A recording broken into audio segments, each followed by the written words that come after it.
start.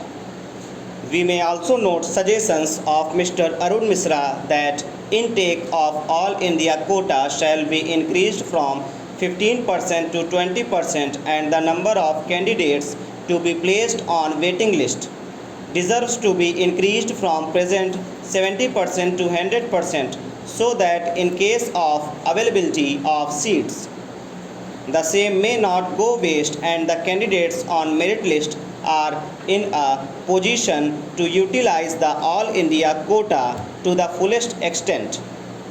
According to him, having regard to the fact that many seats in medical and dental courts, though existing as having been enhanced many years earlier, were not taken into consideration while working all India quota of 15% and the original direction in Dr. Pradeep Jain's case within bracket Supra was 30%, reduced later to 15% in case of Dr. Dinesh Kumar's case, and postgraduate seats having been increased from 25% to 50% and 2 decades having passed.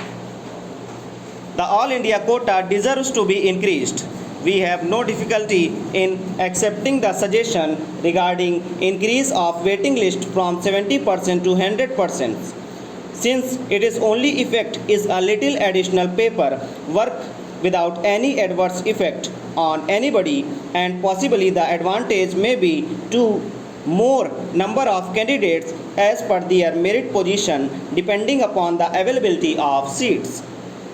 Regarding the suggestion for the increase of intake from 15% to 20%, we are of the view that it deserves to be first examined by the central government in consultation with states, union territories and report filed in this court within 4 months so that the issue can be examined with reference to admission to be made for all India quota from the academic year 2006-7.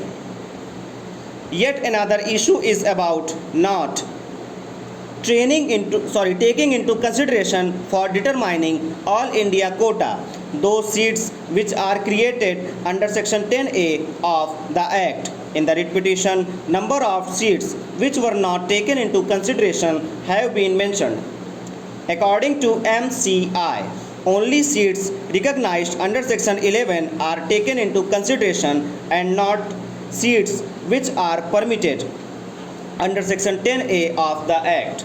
For deciding this issue, it is necessary to examine the provisions of the Act and the regulations issued thereunder. Another connected issue also is regarding the establishment renewal granted to medical and dental colleges, including grant of permission to increase intake of the students. There is also the issue about the allocation of seats in respect of which the letter granting permission is issued as per time schedule by the central government by 15th July. Having regard to the professional courses into consideration, it deserves to be emphasized that all concerned including governments, state and central both MCI/DCI colleges, new or old, students, boards, universities, examining authorities, etc. are required to strictly adhere to time schedule wherever provided for. There should not be midstream admission. Admission should not be in excess of sanctioned intake capacity or in excess of quota of anyone, whether stair of management. The carrying forward of any unfilled seats of one academic year to next academic year is also not permissible. Before we come to matter of issue of directions, some other small aspects may also be considered. All seats under All India quota deserves to be fully disclosed and published by a date of specified by the DGHS so that at a glance, if required, it may be possible to verify whether the said quota has been correctly worked out or not. The state shall file compliance report in regard to admission with the DGHS about annual admissions indicating adherence to the schedule and the seats taken into consideration for working out all India quota and giving details of other seats.